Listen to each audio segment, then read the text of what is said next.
BRS దిమ్మలు వాళ్ళు కొడతా రకరకాల వ్యాఖ్యలు చేస్తా ఉన్నారు కదా ఆయన, మరి దీన్ని ఎట్లా చూస్తారు? మీ కేసీఆర్ గారిని కూడా గొయ్యి తీసి కప్పెట్టాలన్న మాట మాట్లాడింది ఆయన మొన్న.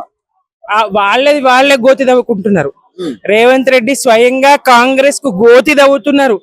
ఎన్ని దశాబ్దాలైనా బయటకు రానియకుండా కాంగ్రెస్ ను పూర్తిగా చంపి, కాంగ్రెస్ చస్తున్నదనే ఆయన పక్క చూపులు చూసి తెలుగుదేశాన్ని వర్ణిస్తా ఉన్నాడు, పొగుడుతా ఉన్నాడు. బీజేపీ చంకల జొర్రాలని చూస్తా ఉన్నాడు.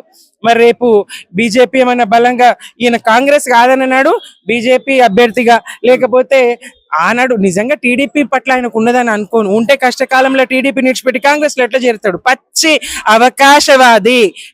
అవకాశవాది రేవంత్ రెడ్డి గారు. ఆయనకి ఎవ్వరి మీద సానుభూతి, ప్రేమ, ఇక్కడ బీఆర్ఎస్ లో ఉండి పనిచేసిండ్రు, అటు టీడీపీలో ఉన్నారు, ఇప్పుడు కాంగ్రెస్ లో ఏండ్లున్నా ఆయనకు కావాల్సింది అధికారం, ఆయనకు కావాల్సింది తొక్కడం. ఎంతమంది నేను దొక్కుతారు. ఇలా తెలుగుదేశం మీద ప్రేమ ఉన్నది, ఈయనకు చంద్రబాబు మీద ప్రేమ ఉన్నది అనేది అబద్ధం. ఎవరెవరో పట్టుకొని ఏడ్చిండ్రు. ఆయనకు అంత పెద్ద భవన్ పార్టీ టీడీపీ పార్టీ అప్పగించిండ్రు, వర్కింగ్ ప్రెసిడెంట్ చేసిండ్రు, పట్టుకొని ఉన్నాడా ఆపది కాలంలో? ఇలా బీఆర్ఎస్ కి అధికారం లేకున్నా లక్షల మంది, వేల మంది వాళ్ళ బీఆర్ఎస్ పక్షాన నిలబడ్డారు. ఇవాళ ఇక్కడ దద్దరిల్లింది హరీష్ అన్న సంఘర్ష్ కరో హమ్ తుమారా సాత్ హై అని తెలంగాణ భవన్ దద్దరిల్లింది. నిన్ను పట్టకపోతే ఏంది పరిస్థితి? ఏడిస్తివి, నువ్వు ఒక్కడువే ఏడిస్తివి. నీకోసం ఏడ్చేటోళ్ళు ఎవరున్నారు? ఈ అరెస్టులు అనే అంశం బయటకు వస్తా ఉన్నాయి కదా, వార్తలు కూడా. మీరేం చెప్తారు? అరెస్టులు చేసే పరిస్థితి వస్తుందా? వస్తే ఏంటి మీ బీఆర్ఎస్ నాయకుల పరిస్థితి? ఇందులో ఏం లేదు.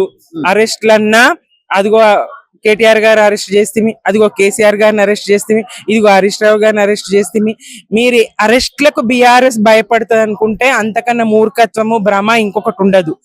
అరెస్ట్లకు కేసీఆర్ గారు భయపడితే, అరెస్ట్లకు బీఆర్ఎస్ భయపడితే తెలంగాణ రాష్ట్రం అనేది ఉండదు కదా.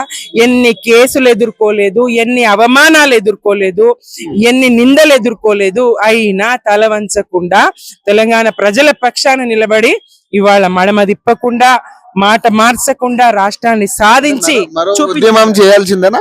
ఎస్, ప్రజల పక్షాన బీఆర్ఎస్ ఎప్పుడు నిరంతర ఉద్యమం.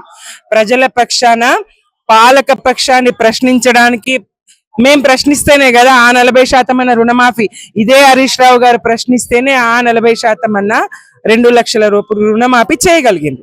మా ప్రశ్నలతోనే ఆ ఒక్కసారన్నా రైతు భరోసా 6,000 ఇవ్వగలిగిండ్రు.